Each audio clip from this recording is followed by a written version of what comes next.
Good afternoon, everyone. Happy Monday. Hope everyone had a nice weekend. Today, the White House announced a series of coordinated actions to respond to Nicaragua's descent under President Daniel Ortega and Vice President Rosario Murillo into a single-party authoritarian state that silences dissent, imprisons political opponents, shutters independent media and non-governmental organizations, attacks religious leaders, and uses proceeds from the production and sale of gold to enrich regime insiders and pay off those to keep them in power. Among those actions, the Department of State is taking steps to impose visa restrictions on over 500 Nicaraguans and their family members pursuant to Presidential Proclamation 10309. This measure suspends entry into the United States for members of the government of Nicaragua and other persons who formulate, implement, or benefit from policies or actions that undermine democratic institutions or impede the return to democracy in Nicaragua. No member of the Nicaraguan government, nor anyone who facilitates the Ortega-Murillo regime's abuses should believe they can travel freely to the United States. Today, the White House also announced an amendment to Executive Order 13851, which expands sanctions authorities, including certain trade-related measures for Nicaragua. These new authorities support our efforts to promote accountability for the regime's accelerating actions to close all space for civil society, to increase its security cooperation with Russia, and to silence independent voices despite broad international calls for dialogue and moderation.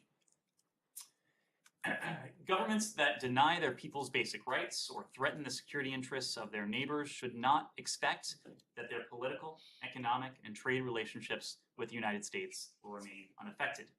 Pursuant to Executive Order 13851, the U.S. Department of the Treasury's Office of Foreign Assets Control imposed sanctions on Nicaraguan Mining Authority, General Directorate of Mines, or DGM, an office within the Ministry of Energy and Mines, and on Reinaldo Gregorio Lenin Serna Juarez, a close confidant of the Nicaraguan president. The United States, together with our allies and partners, believes that a return to democracy and respect for human rights and fundamental freedoms in Nicaragua is essential, and we will use the diplomatic and economic tools available to promote accountability for the Ortega-Murillo regime, to reiterate our call for the immediate and unconditional release of all political prisoners, and to urge the restoration of civic space for the people of Nicaragua. One more item before we take your questions. Last week, Russian authorities initiated a new criminal case against opposition leader and anti-corruption campaigner Alexei Navalny for allegedly, quote, propagating extremism, calling for terrorism, financing extremist activity, and rehabilitating Nazism. Those, of course, were their charges. These charges could result in a cumulative 30 years imprisonment. Only 2 days before the outrageous new charges were issued, an appeals court in Moscow rejected Mr. Navalny's latest appeal, and today marks 644 days since Mr. Navalny was unjustly imprisoned. The United States is deeply concerned by the Kremlin's escalation of its harassment of Mr. Navalny and continued disregard for human rights. The Russian government's ludicrous, cynical references to Nazism fool no one outside of the echo chamber of lies it has imposed on the population of Russia through its censorship and disinformation. The United States condemns Russia's continued contempt for democratic principles as demonstrated by the unjust harassment, prosecution, and imprisonment of Russian citizens who seek to exercise their human rights and fundamental freedoms. We once again join Mr. Navalny's family, his colleagues, and his supporters around the world in calling for his immediate and unconditional release. With that, Matt. Thank you, Ed. Echo chamber is an interesting expression to use as it relates to Russia. I'll be really brief because I was late and I apologize.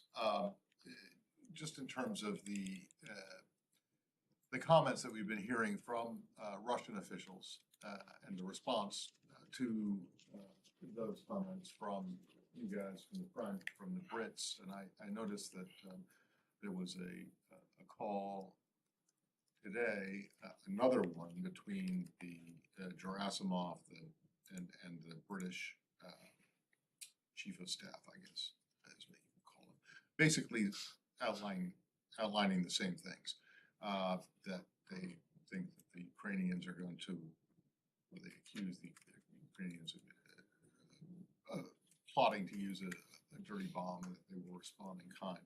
So without getting into what happened over the weekend and what has already been said,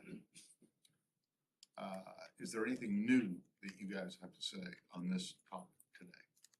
Well, you asked that we not get into the weekend, but I think the weekend is important context for what we're speaking to, because over the weekend, you did hear and you saw a number of calls take place, not only from senior officials here in Washington, but from capitals in Europe. And you saw a remarkably consistent message in those readouts of those calls, as well as in the joint statement that we put out last night with the forbearance of our French and British partners who were working early into this morning, I should say, to finalize it.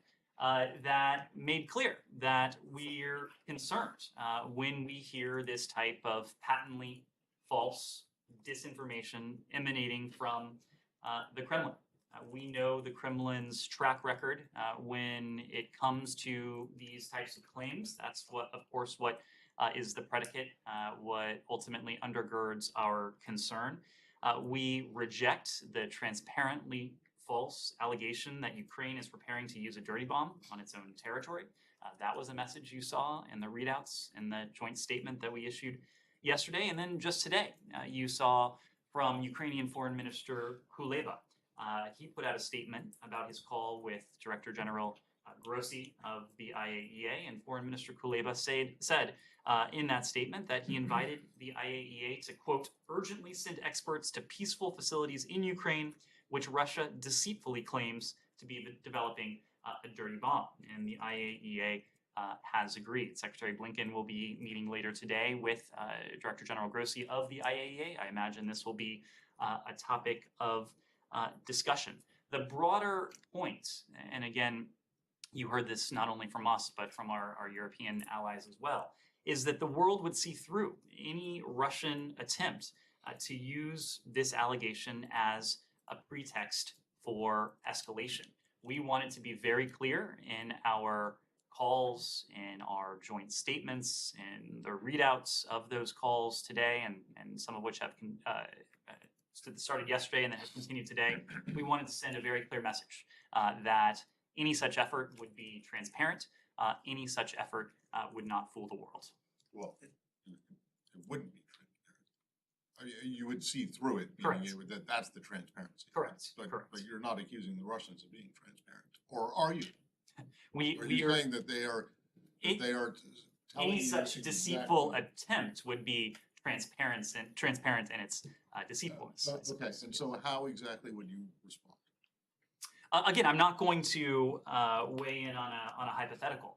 We wanted to make very clear that any Russian attempt to establish a pretext for escalation would be nothing more than a deceitful pretext. We wanted to lay that predicate very clearly at the earliest concerning statements that we heard from senior Russian officials. Humara. Just to follow up on all of that, what evidence do you have at this moment that they might indeed be preparing for this pretext? Are you picking up any signs, any intel that they are preparing to use this as a pretext and escalate themselves with a dirty bomb or, you know, with a nuclear? We unfortunately are all too familiar. The world is all too familiar with the Kremlin's track record. This is a point that we made prior to February 24th. It's a point we've made consistently since then. And there is a track record to back that up. Obviously, in this case, we are concerned that this false allegation could be used as a pretext for further Russian escalation. And we've made that concern very clear. We've made very clear that we reject any potential, and we would reject any potential Russian effort to use a pretext to escalate this conflict. At this time, though, we haven't seen any. Not seen any reason to adjust our own nuclear posture, nor do we have indications that Russia is preparing to use nuclear weapons. But we've heard these very concerning statements, and we wanted to send a very clear signal. And I just wanted to ask Matt's question again, because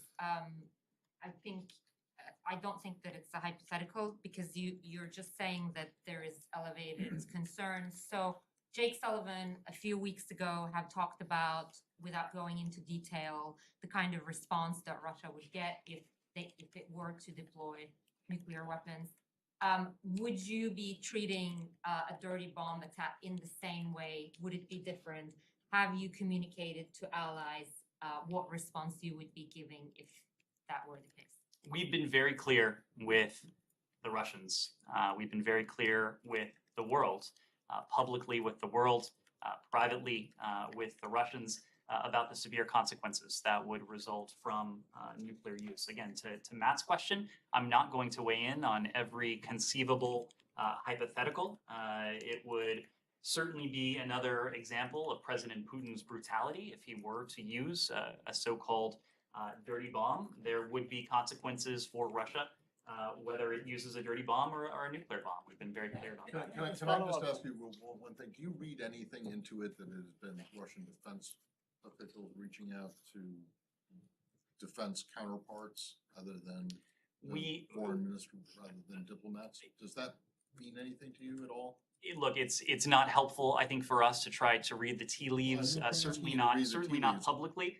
Whenever we see a leaf that is suggestive of a potential Russian pretext for further escalation, that's something of concern to us, and we sought to be very clear and on the record about that concern. Saeed.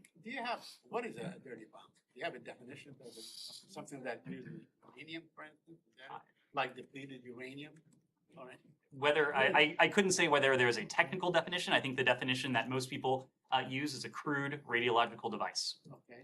Now, just so I understand correctly, you're saying that the only evidence is the fact that the Russian chief staff, I believe, spoke with his counterpart and warned the possibility of such a bomb by Ukraine, right? There is no other evidence. Our concern is predicated on the very worrisome statements that we've heard from the Russians. And Saeed, it is based on those statements. But unfortunately, we have seen a pattern in this conflict, in this war, in the lead up to this war, where the Russians have engaged in mirror imaging. The Russians have accused the Ukrainians, the Russians have accused other countries of what it itself was planning. That is our concern. Now, we also want to be clear about what we haven't seen. We haven't seen any reason for us to change our nuclear posture. We haven't seen any indications that the Russians are preparing to deploy a nuclear weapon. Of course, we've heard worrisome rhetoric, troubling rhetoric from President Putin, from other senior Russian officials that predate these most recent statements. It's why we're watching very closely, and why we will adjust our posture if and when we need to. Alex. Thanks so much. Back to Matt's question on the defense line, communication line. It's important. I don't want to let this slide because today marks, 8 months into this war. When the secretary decided to call his colleague a couple of months ago, he came down here to make sure, first, we are aware of it in advance, and secondly, there is nothing about Ukraine without Ukraine.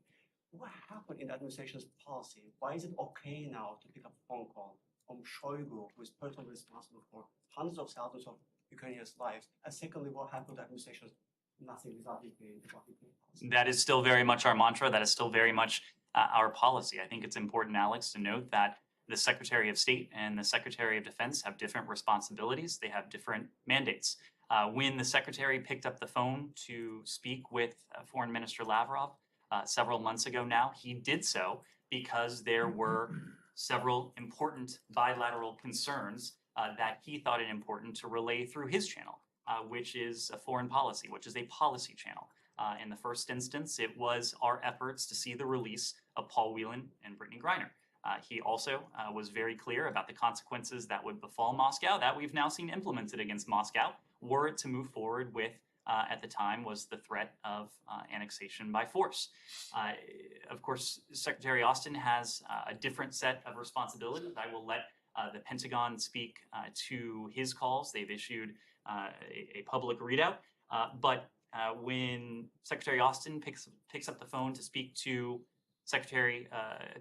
Minister of Defense Shoigu, as he has done on a couple of occasions now, there are a different set of topics than Secretary Blinken would discuss with Foreign Minister Lavrov. I can assure you, again, without purporting to speak for Secretary Austin or the Pentagon, that Secretary Austin would not engage in anything about Ukraine without Ukraine.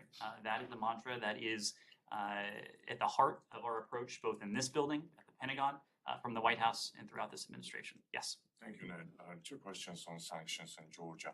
Is the U.S. State Department aware of the new list of sanctions that was signed by Zelensky last week that targeting the inner circle, business circle, and family members of the Georgian oligarch, who I remind you has been controlling and orchestrating Georgian politics for the last 10 years?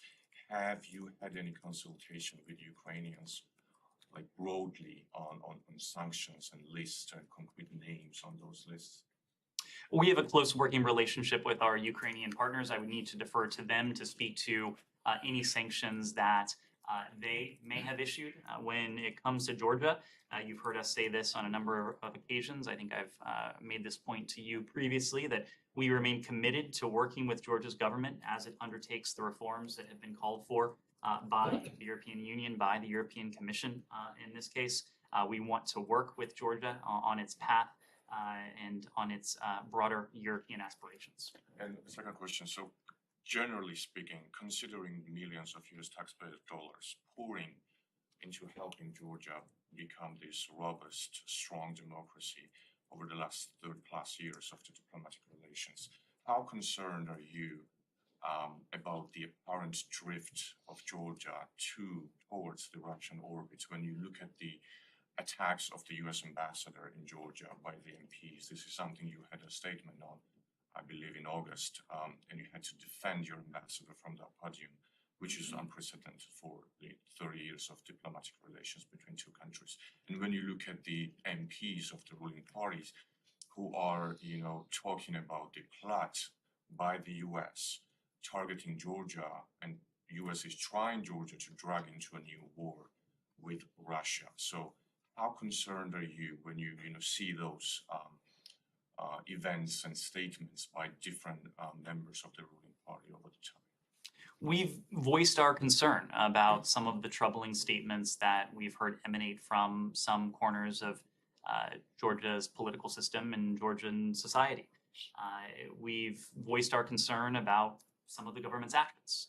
The government's actions, including stalling or moving backward on important democratic reforms, have created setbacks. They've created setbacks to the clear, overwhelming aspirations of the people of Georgia for EU membership and for broader EU Euro-Atlantic aspiration. These actions, we're concerned because they have also deepened polarization within Georgian society. Rather than unify the country around the core issues of Euro-Atlantic integration, there has been a degree of polarization, which is not helpful for the country. It is not helpful for Georgia's broader political aspiration. Having said all that, we remain committed to working with Georgia to make the reforms needed to meet its Euro-Atlantic goals. We urge Georgia to demonstrate its commitment to EU integration by adopting reforms necessary to move forward on that path. And do you think that situation in Georgia undermines Georgia's American interest in Georgia, especially in light of this event and the war that broke out in February? I missed the first part of your question. Do you think that situation in Georgia and these concerns that, for instance, the former ambassadors of the US to Georgia have, I speak with them on a regular basis, do you think that current situation in Georgia politically undermines US interest in the region? And I'm asking this question in light of the war in the region. Well, we think some of the actions, some of the rhetoric has worked against the interests of the Georgian people. That's what we care most about when it comes to Georgia and its chosen path of greater Euro-Atlantic integration and its EU aspirations. We want to see Georgia advance along that path. We stand ready to continue to be a partner to the Georgian people, to Georgian society, to the Georgian government as they seek to do so. Sean. Can I say something else about Ukraine? President Zelensky today spoke at a conference virtually of Haaretz, the Israeli newspaper, and he spoke about what he terms a Russian-Iranian alliance and saying that Israel should do more, including supply of defensive weapons of the Iron Dome. Does the United States have anything to say about that? Does it want to weigh in whether Israel could be doing more to help Ukraine? Sean, as a general matter, we don't weigh in specifically on what countries could be doing or are doing. We offer our gratitude and our appreciation for the dozens of countries around the world that are providing support to the Ukrainian people. Some of those countries are providing security assistance. Some of those countries are providing economic assistance. Some of those countries are providing humanitarian assistance. Some of those countries are providing all three, like the United States.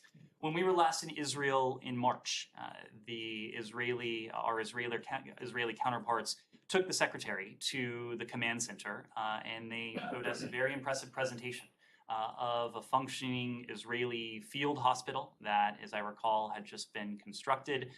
Israel has provided important humanitarian support to the people of Ukraine. Israel has consistently signaled that it stands on the side of the Ukrainian people and the side of the broader rules-based international order that Russia is seeking to undermine and to contravene. We would refer to our Israeli partners to speak specifically to the type of support they are providing, to the type of support they may consider providing. Yes. Thank you. State Department official Gabriel Escobar had discussions in Belgrade and Pristina last week, but no results yet. Then Miroslav Lajcak over the weekend continued on behalf of the EU to work on the car license plates and energy issues. My question, what are Secretary Blinken's expectations for this week? And what is his message to Pristina and Belgrade, given that October 31st deadline is fast approaching for the license? Well, our message on this has been consistent. We fully support the EU-facilitated dialogue. That's why Das Escobar, Deputy Assistant Secretary of State, Gabe Escobar, was in Pristina and Belgrade to support this process. As you know, the Secretary himself has also been deeply engaged on this. He spoke with both Serbian President Vučić and Kosovan Prime Minister Kurti earlier this month on October 11th, I believe it was. He underscored our support for the EU-facilitated Kosovo-Serbia dialogue. He urged continued constructive engagement to secure peace and stability across the region. We will continue to support that EU dialogue. We will continue to be a partner both to Kosovo and Serbia in the hope that they can resolve this dispute peacefully in the course of the coming days. Said. Can I stop it? Sure. On the Palestinian issue, then 4 days ago, the Israelis began implementing a law that restricts entry into the West Bank.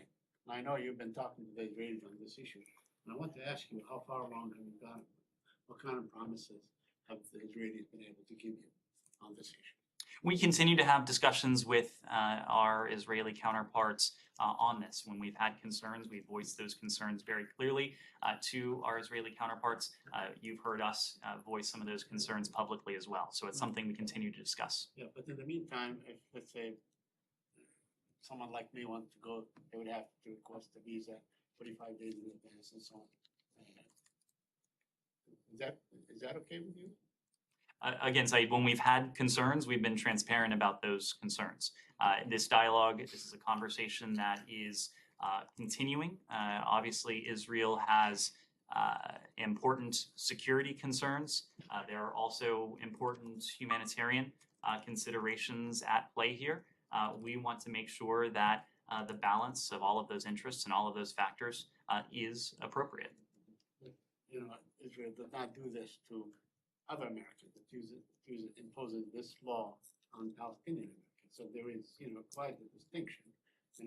They do have security concerns, but are you just expressing that you are annoyed with this law, or are you? This has been any measures to ensure that people who carry American passports, American citizenship, are treated equally. This has been a long-standing conversation, and this has been going on for some time prior to the implementation of this, as these rules have evolved in recent months and even in recent days. So we'll continue to have this conversation when it comes to the ability of American citizens to travel, but also as it pertains to the security, the humanitarian considerations that are also. So is it likely that the Israelis might convert this? I wouldn't want to speak for the Israelis.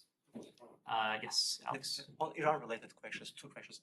Iranian drones, actually drone instructors have been spotted in Belarus over the weekend. Do you have any comment on that? And secondly, Iran also announced on Sunday that it will supply Russia with 40 turbines. to help with gas industry. As you know, the Russian gas industry is facing Western sanctions, so Iran is trying to help Russia out on that as well. Any comments?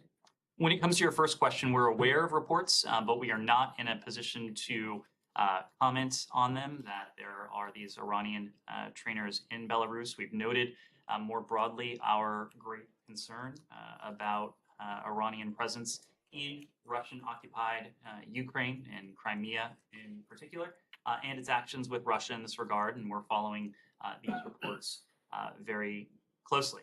As we said, we're continually working to ensure that the Russian Federation and the Lukashenko regime in Belarus pay a severe price and economic toll for Russia's aggression against Ukraine.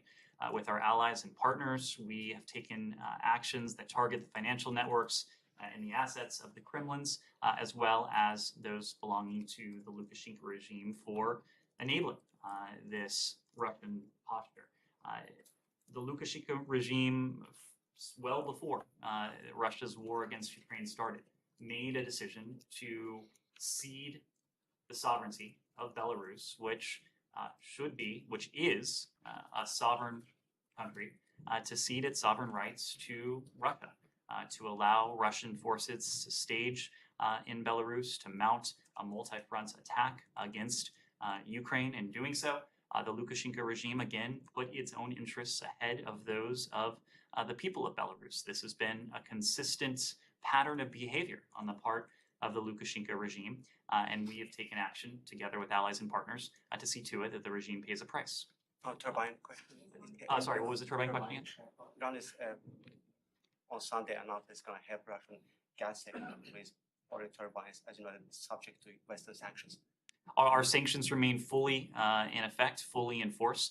We will take action as appropriate if we see sanctionable activity, whether that's on the part of Iran, whether that's on the part of Russia. One more, if I may. Iranian Revolution Guard held military exercises on border with Azerbaijan last week, which triggered some concerns in Azerbaijan. Any comment on that? I don't have a particular comment on that. Of course, we want to see, and we have made clear our interest in seeing a stable Caucasus region, a region that where we work both with Armenia and Azerbaijan to de-escalate tensions between those two countries and to work to de-escalate any broader tensions that may arise. Gita. Thank you, Ned. Special Envoy Rob Malley's tweet over the weekend has angered Iranian activists about the demonstrations, where he said that the demonstrators want their government to respect their dignity and human rights. When the State Department looks at these videos out of Iran, as well as those demonstrations held across the world, what do you see these people asking for? Because, okay, it all started, yes, we want more freedom, but then it has evolved, it has changed into chants of death to dictator, death to the Islamic Republic. They're asking for regime change. What does the State Department see in this video? It's not for us to interpret what the people of Iran are asking for. It is up to them to be very clear with their voice, with their own government, and with the world to state what they are asking for. It is up to us, and what we have done is to provide the Iranian people with some of the tools that can help their voice be heard. The Iranian people, by peacefully taking to the streets, by making these demands, we have sought to lend them and to certainly not stand in the way of services, the provision of hardware, of software, that will allow their voices to be heard both within Iran, between Iranian citizens inside Iran, and to allow their voices to be heard outside of Iran. It is important that the world listen to the people of Iran. We would never intend to characterize what it is that they seek. That is for the Iranian people to define and to express themselves. Well, they are saying that they want regime change, they don't want the Islamic Republic anymore, but just the fact that the tweet says their government, they don't consider the Islamic Republic their government. And Rob has spoken to this. He would never intend to speak for or on behalf of the people of Iran. It is up to the Iranian people to be clear about their aspirations. And we are hearing those aspirations every day. We want to continue, we will continue to do everything we can to see to it that their voices are heard both inside Iran and well beyond as well. After all, they are expressing and exercising rights that are as universal to them as they are to anyone else. Rob Malley is a tremendous public servant. He is someone who has led our approach to this set of challenges. He is someone who's been at the forefront as we have developed new tools like General License D2 that we announced last month, that he has been at the forefront as we have developed accountability measures to impose on senior Iranian officials and entities, including the so-called morality police, including on those who are responsible for the bloodshed, for the repression, including on those who have sought to silence the voices of the Iranian people. We are going to continue to look examine what more we can do to support the Iranian people as they seek to have their voices heard and respected. Ned, I think that The course of the past year has been any number of things: water shortages, mismanagement, the death of Mahsa Amini. And since then, of course, we've seen these protests take on a much larger scale and in some ways a much broader meaning and significance. So you don't... But it's not for me to either interpret or to speak on behalf of the people of Iran. It is our charge to see to it that they can speak on behalf of themselves, to see to it that the rest of the world can hear the important messages that they have to say. Okay, well, what is it, the message, what's the message that you hear from these protests then? Matt, I am the spokesperson for the U.S. Department of State. I am not the spokesperson for protesters in Iran. So we will leave it to them to voice Okay, well, let's do their that. If I walk down aspirations. the street carrying a sign saying oranges are bad, okay, orange, the fruit, oranges are bad, they should be banned, what would you say that my message is? Matt, I would say Is that not up for I am you to the interpret? spokesperson for the U.S. Department of State. I am not the spokesperson for oranges. Go ahead. Jonathan from Airway News Pakistan. Senior Pakistani journalist and my colleague, my friend, Patricia was killed in Nairobi. Sorry, nice, all right. So, senior journalist, my colleague, my friend, Ashish was killed in Nairobi, and he was forced to live in exile due to his investigative reporting about the specific political system of Pakistan. So we often talk about this. So what is your message to the Pakistani leadership to fulfill their commitments regarding press freedom? Well, first, I express my condolences to you. I express my condolences to Arshad's colleagues, to his loved ones, to family members, to all those who knew him, who knew his work. We're deeply saddened by the death of Arshad Sharif. We encourage a full investigation by the government of Kenya into his death. It's not entirely clear that we know all the circumstances at this point regarding what led to his death, but we do urge a full investigation. Sir, Ashish Sharif called me day before yesterday. I was talking to him on the phone, and he told me that he applied to renew his US visa from Dubai, United Arab Emirates, but he was rejected. So, sir, is there any kind of special kind of thing that you like help those kind of journalists or people who just like facing death threats and apply for the visa? I mean, just came into my mind this question. I was talking to him yesterday, and I was trying to help him. It's difficult for me to speak with any specificity regarding what we could do with a particular individual, but we have programs around the world in the first instance to bolster protections for those who are exercising what is another universal right, the right to freedom of expression, the right to information. And it's clear through his work that Arshad Sharif was dedicated to that fundamental right of freedom of expression, took him around the world. His work was known around the world. USAID has a number of programs to work with governments around the world to bolster those rights, to bolster independent media.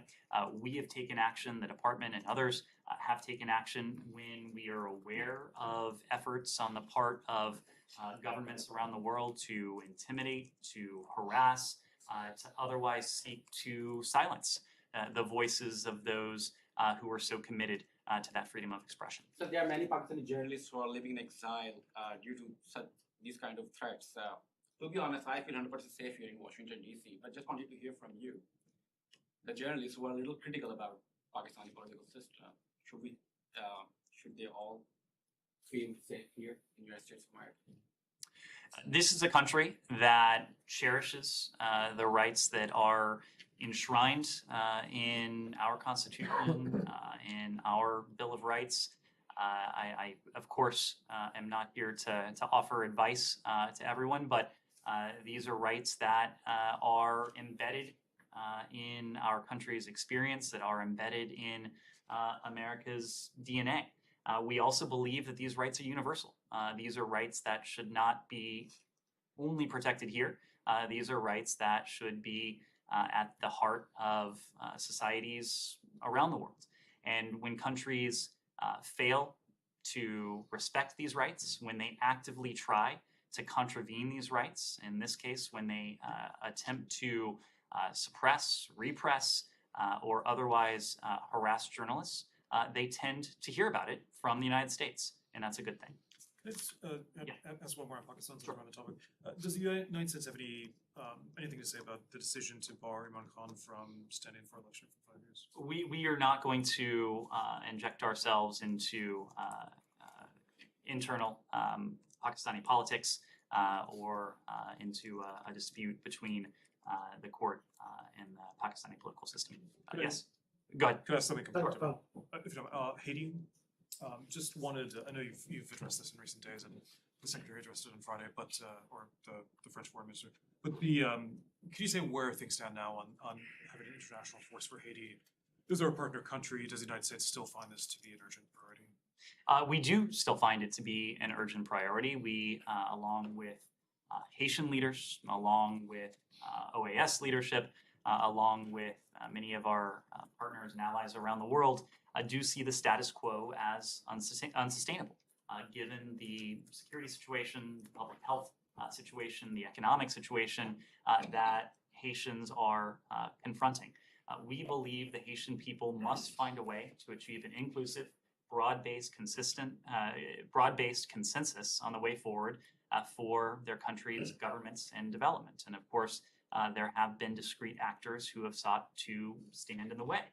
We strongly condemn acts of violence that occurred in Haiti over the past weeks, and those malign actors who continue to block the distribution of food and fuel to Haitian businesses and other essential Haitian institutions. We are encouraging actions that will lead to the conditions for elections to take place as soon as possible. As you know, just last week on October 21st, the UN Security Council unanimously adopted the sanctions resolution that we put forth together with our Mexican partners to hold some of these malign actors accountable. And by taking this step, we have helped to stymie the activities of criminal actors in Haiti. And after robust and inclusive negotiations, this resolution is truly reflective of the Council consensus. As you know, we're continuing to work with our partners to determine the next steps. We have, in the meantime, provided Haitian officials with vital security-related equipment. We did so earlier this month, and on October 15th in the United States and Canada, together provided security-related equipment to Port-au-Prince, flown in by military aircraft. This equipment was purchased by the Haitian government for their fight against criminal gangs. Thank you, Ned. I'll come back to you, Humara. Just on Brittany Griner, because she has her appeal hearing tomorrow. So I think it's been about 3 months since US has put forward the substantial proposal. There hasn't been any developments. Can you give us an update where those talks are? Is there any reason to be hopeful? The only element I can offer in terms of an update is that these discussions have been ongoing. You are correct that we put forward a substantial proposal a number of months ago now. We have consistently urged our Russian counterparts to act on this proposal.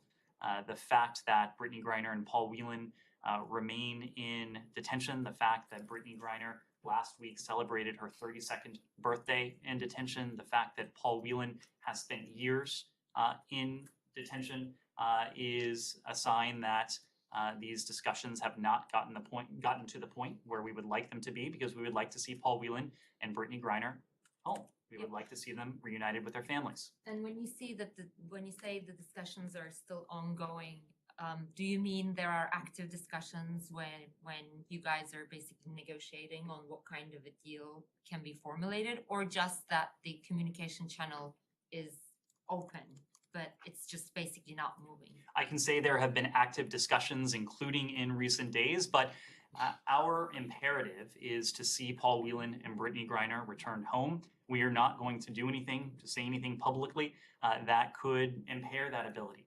These conversations, we know from past experience, including in the case of Trevor Reed, are best conducted privately in the appropriate channels. Yes, follow up? Sure. Thank you. Brittany Griner's lawyer said today that she's hoping that they reduce her 9-year prison sentence tomorrow as part of the appeal conclusion. Is that also what the US government is hoping for, or what are you hoping to see tomorrow?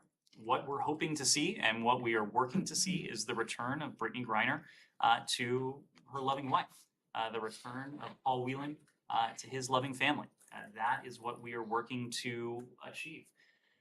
We have not weighed in on the various judicial proceedings and judicial steps because, as we've made clear, we believe that these proceedings have been largely shambolic.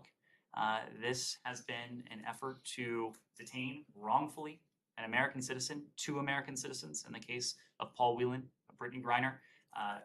Wrongful detainees are by definition wrongfully held. They are used for as political pawns, as leverage.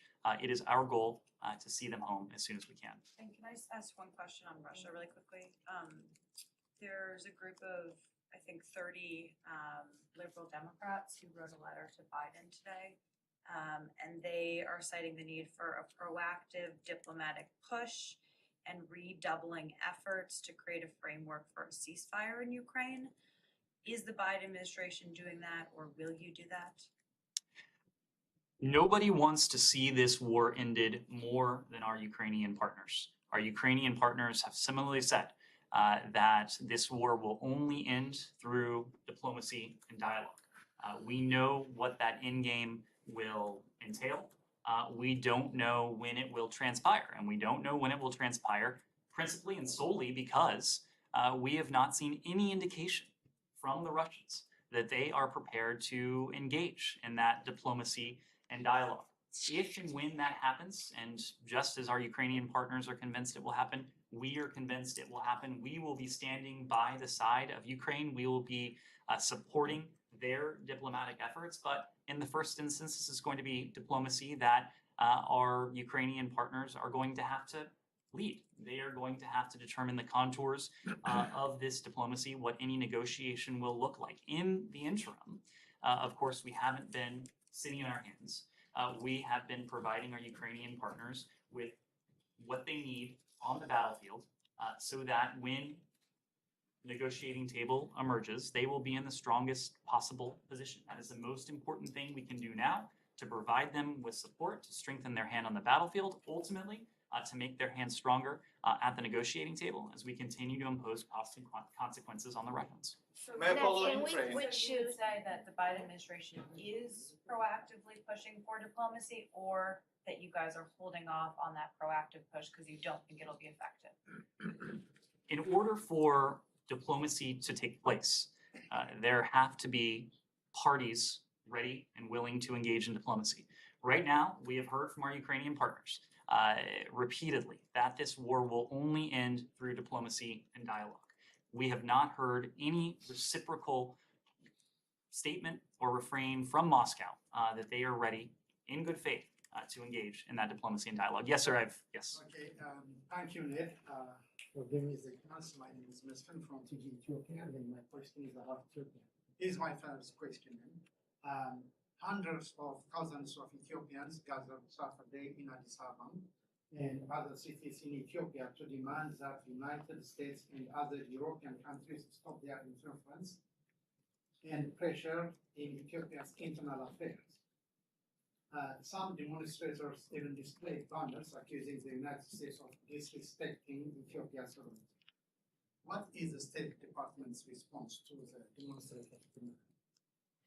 I'm sorry, I missed the first part of your question in terms of the demonstrators' demands. Yeah, they are accusing the United States disrespecting Ethiopia's sovereignty. They're saying that the United States is interfering in Ethiopia's internal affairs. So what is your response to them? Our response, of course, is that those claims are wholly inaccurate. They are wholly wrong. The interest of the United States is the interest of the Ethiopian people, to see the restoration of peace, to see an end to the violence, to see a sovereign, whole Ethiopia. And that's why we've supported the African Union-led talks. And tomorrow, in fact, these African Union-led talks will kick off in South Africa to address the ongoing conflict in northern Ethiopia that has cost so many lives, has led to atrocities, has led to bloodshed, has led to starvation, has aggravated so many underlying factors. We commend South Africa for hosting the talks. We stand ready to support the African Union High Representative Obasanjo and the AU panel members, former South African Deputy Prime Minister LIVE.Department, and former Kenyan President Kenyatta in facilitating in an agreement. And to that end, our special envoy for the Horn of Africa, Mike Hammer, is in South Africa to observe and to participate in the AU-led talks along with United Nations and IGAD, and to support efforts to have an immediate cessation of hostilities, to deliver humanitarian assistance to all Ethiopians in need, to prevent further human rights abuses and atrocities, and to secure Eritrea's withdrawal from northern Ethiopia. Those are our interests, but importantly, those are also the interests of the Ethiopian people. And Ned, yesterday also Ethiopians and Eritreans demonstrated in front of the White House asking the same point. Did you get their messages? We have heard loud and clear messages from Ethiopians around the world. First, in the first instance, in Ethiopia, our special envoy has spent significant time in Addis in recent weeks, meeting with a range of stakeholders. Of course, there are vibrant Ethiopian diaspora communities around the world, including here in the United States. We're engaging with appropriate stakeholders to determine how best we can help the people of Ethiopia achieve their aspirations, to end the violence, to provide humanitarian assistance, to restore Ethiopia's sovereignty, and to put an end to the atrocities and human rights abuses. Which to China? Final question. The Ethiopian military is advancing in Tigray regions, and today also announced that the Ethiopian military occupied some of the Tigray's capital. What is your opinion? Well, we've been clear since the resumption of fighting. The fighting must stop. Peace must be given a chance through these talks that are set to begin tomorrow in South Africa. We call on the government of Ethiopia and Tigrayan authorities to engage seriously in these talks to achieve an immediate cessation of hostilities, the delivery of humanitarian assistance to all Ethiopians in need, to prevent further human rights abuses and atrocities, and to effect Eritrea's withdrawal from northern Ethiopia. Yes. Yeah, Ned, on China, does the U.S. has a assessment on the outcome of China's 20th Party Congress, and does the outcome in any way, shape, or form change the U.S. calculation in dealing with the People's Republic of China in the coming 5 years? And if you could share with us any U.S. intelligence on the former President Hu Jintao being escorted out apparently non-voluntarily. Thank you. Of course, the conclusion of the party conference doesn't change our approach. You've heard our approach articulated most clearly and most at length by Secretary Blinken in May when he outlined our approach to the PRC.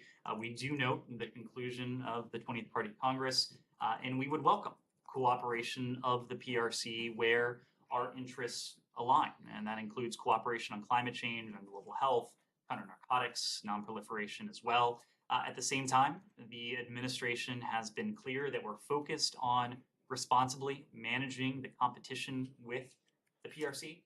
This is perhaps the most consequential bilateral relationship we have. We'll continue our efforts to keep lines of communication open, including at the leader level. We think it is incumbent on the United States to do that. It's why Secretary Blinken has not hesitated to meet with Wang Yi. Others have not hesitated to speak with their PRC counterparts, and will continue to keep those lines of communication open. Can you take on the Hu Jintao being escorted out? Will you be able to? I don't have any comments or assessment to offer. And Yes. you mentioned that the Secretary in May, the speech in May. Do you have anything on the status of China House? Is it up and running, or is it? This is something that we're continuing to discuss with members of Congress. We know that our approach to the PRC will be most effective when we have buy-in from congressional overseers, congressional appropriators, congressional authorizers. These are conversations that are ongoing, but we look forward to launching China House at the first possible opportunity, knowing that if we are to compete effectively against or with the PRC, we need to be able to pull on all of the resources that are within and under this roof. And that is the point of China House, to integrate the resources that we have here at the State Department, and to ensure that in turn we can integrate them with what the White House is doing, what our partners in the interagency are doing as well. Yes. You and colleagues have described this as a period of provocation with North Korea's activity and tensions between the North and the South. Now that the PRC's National Congress is over and we're a few days ahead of the US midterms, is there any reason to be more concerned now about North Korea trying anything with a nuclear test than before this current period? Our concern regarding the potential for another North Korean nuclear test, which would be its seventh, has been consistent for some time now. We assess that the DPRK is preparing its Pyongyang-ri test site for what would be its seventh test. This is consistent with the DPRK's own public statements. This is something we've said for a number of months now. We are preparing for all contingencies in close coordination with our partners and allies around the world. As you know, Deputy Secretary Sherman is in Japan. Much of her visit in Japan will be dedicated to discussing the challenge that the DPRK poses to the region. She'll do that bilaterally with her Japanese and South Korean counterparts. She'll also do it trilaterally, recognizing the importance of trilateral cooperation on this challenge. We're prepared to make both short and longer term adjustments to our military posture as appropriate in responding to DPRK provocation, and as necessary to strengthen both defense and deterrence to protect our allies in the region. We have made consistently clear that we harbor no hostile intent towards the DPRK. We remain open to dialogue. We remain open to diplomacy. We recognize that diplomacy and dialogue remains the most effective path by which to achieve our overarching goal, and that's a complete denuclearization of the Korean Peninsula. At the same time, our commitment to the security of our personnel in the region, of our treaty allies, is ironclad. It is sacrosanct, and we'll discuss that in forthcoming engagements. Yes, Jenny. Thank you, Lee. You know that North Korea invaded the northern limit line, NLL, early this morning.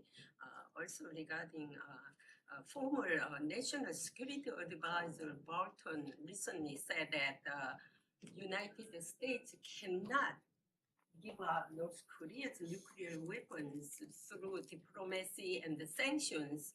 Therefore, as another option, he said that North Koreans' regime should be changed. What is the Biden administration doing to change the North Korean Kim Jong-un's regime? Thank you.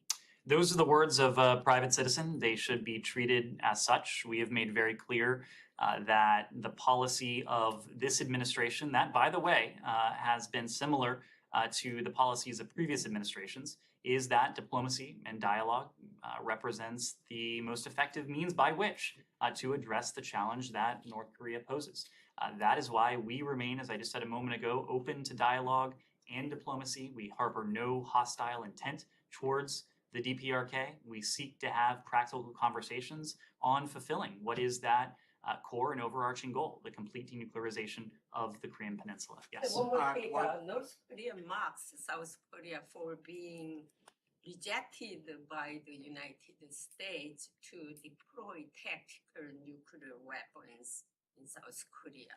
How you can analyze this? Our commitment to the security of our allies, including the ROK, including Japan, is ironclad. That commitment is sacrosanct. As you know, we recently resumed the Extended Deterrence Working Group. We are committed to extended deterrence for our allies, Japan and South Korea. Thank you, Ned. So you took issue with Tahrir-e-Sham being in control of Afrin in Syria. Now they're supposedly withdrawn from the city, but some reports indicate, including some reports from conflict monitoring organizations, claim that they haven't really withdrawn from the city. It's just they've switched their flags from their flag to some other groups. What's your current understanding of the Tahrir-e-Sham's control of Afrin? I'm not in a position to offer a more updated assessment beyond what we said today. It's something we monitor very closely, but I just don't have an updated assessment to offer today. Apart from just calling for them to leave the city, do you have any other tools to get them out of the city? This is something that we've been focused on with partners in the region. Of course, instability in Syria, the ability of extremist groups, of terrorist groups to use Syrian territory to form a base, to plot, that is of concern to all of us. We have a range of tools, and we'll continue to calibrate those tools appropriately. Yes? Oh, thank you, Ned. One short clarification on Ukraine. Could you clarify the administration position about the possibility of the American troops physically being present at or settled on the Ukrainian territory? Why I got this question? This Saturday, CBS News made a reportage from Romania, and they spoke with the leadership of the US Army 101 Airborne, and American military told them that, I'm quoting, they're fully prepared to cross the border into Ukraine. And I got my audience in Ukraine, and people are curious, is it any shift in that new US administration position, or may one consider it as a signal to Moscow? There's been no shift in the administration's position. Our position has been clear. We're going to do everything we can to stand with Ukraine, to stand for the rules-based international order that Russia is attempting to undermine and to contravene. We are doing that through the provision of security assistance. We are doing that by holding the Kremlin and its key decision leaders to account with sanctions, other economic and financial measures. But the president has been clear. We are not going to get into, certainly not going to seek to get into a war with Russia. What we are doing is providing Ukraine with what it needs to defend itself against what is clearly Russian aggression. Yes. Thank you. The Mexican government has confirmed it has purchased several units of scanning equipment from a company with strong links to the Chinese government. We learned from Washington Post reporting this weekend that the Biden administration considered this purchase a national security threat, and that even Ambassador Salazar sent a letter to the Mexican Foreign Ministry suggesting not to purchase this equipment. Mexico didn't stop and continues to buy this scanning equipment that will be placed in places like Tijuana for goods going into the US. What does it say when your Mexican partners disregard the US concerns on this issue? I don't think it's fair to say that shared concerns have been disregarded. We can let you know if we have any specific comments on these procurement decisions, but we typically don't comment on specific procurement decisions. But we do have a robust dialogue with our Mexican counterparts, including when it comes to border security issues. During the high-level security dialogue that Secretary Blinken, Secretary Mayorkas, and Attorney General Garland took part in last month, there was a discussion of irregular migration. There was a discussion of the need to manage these challenges both in the region and closer to the border. Those are discussions that we're continuing to have with our Mexican counterparts, and if we have anything to offer on a procurement decision, we'll let you know. Specifically on that, are you challenging the Washington Post reporting about Mexico purchasing these Chinese linked equipment? I'm just not weighing in on a particular procurement decision. Well, Yes. wait a second, but you weigh in on procurement decisions all the time. I mean, that's Turkey. Let's ask Europe. When European countries are going around talking about Huawei and 5G, you guys are saying no, no, no. And I said I'm not weighing in on this particular procurement this decision. particular one. So it's only when you feel like. We'll let you know if we have anything to say on this one. Yes. Yeah, back on China, the Department of Justice announced about an hour ago, give or take, that they're charging several members of the Chinese Communist Party, the security apparatus there, with interfering in various affairs here in the U.S. Obviously, the DOJ is going to handle the criminal prosecutions, but when it comes to the Department of State, how are you guys going to respond to this threat and deal with it going forward? Some of the things they mentioned are things that have been going on for a while. Some of these people allegedly set up a fake think tank to try to influence American institutions. They tried to recruit former law enforcement professors. These things have been happening for quite some time. There's been a lot of reporting about it. The DOJ, like I said, will do the criminal prosecution, but what are you guys doing to try to rein in this problem that seems to be still very pervasive?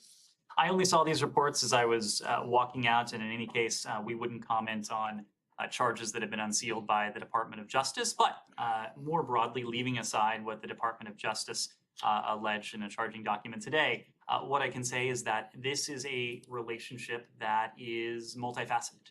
We seek to cooperate with the PRC when it is in America's national interest to do so. But this is a relationship that is primarily predicated on competition. And we are doing everything we can to compete and ultimately to outcompete with the PRC across the board.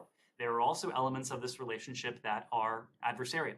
And again, without speaking to any details that DOJ may have made public today, this certainly would seem to be in the category of adversarial elements of this relationship. We're clear-eyed about the multifaceted nature of this relationship. We are prepared for the competition. We are prepared to defend our interests when they are challenged by the PRC. Let me go to, yes, I don't think you've had a question. Yeah, so on Russia, Ned, you have been talking about severe consequences for a long time. You have already conveyed them to Russians. Why don't you convey it to the world as well? What's going to be the result? Is it going to be consequences? Is it going to be military or economic, political? We think it's important that that the Russians know the profound nature of the consequences that would befall their country should they engage in nuclear use. At the same time, these are conversations that these are the types of conversations where we can be more pointed in private. We can convey very frank and sharp messages when we need to. And we've been also clear publicly that there will be profound consequences, but it's not something that we've chosen to detail publicly. And yes. Another question, just on Al-Hol camp, there is a report that the administration has enacted a plan to reduce the population at Al-Hol camp in Syria, and 6 European countries and Australia has agreed to transfer some of their nationals back to their country. Do you have anything on that? We welcome the efforts of our partners around the world, including our European partners, to repatriate their nationals. We think that it is the right and important thing to do, and it's something we continue to discuss with them. Elizabeth. Iran's foreign minister said over the weekend that they had received a message indicating the U.S. was in a hurry to reach a nuclear agreement. Do you have any response to that, and has there been any indirect communication recently? Of course, there has been no such message to Iran. Those reports are not at all accurate. Our only message would be a simple one: stop killing your people. Stop sending weapons to Russia to kill Ukrainians. These are the same messages that we've conveyed publicly that we would convey privately. Thank you all very much. Thank you.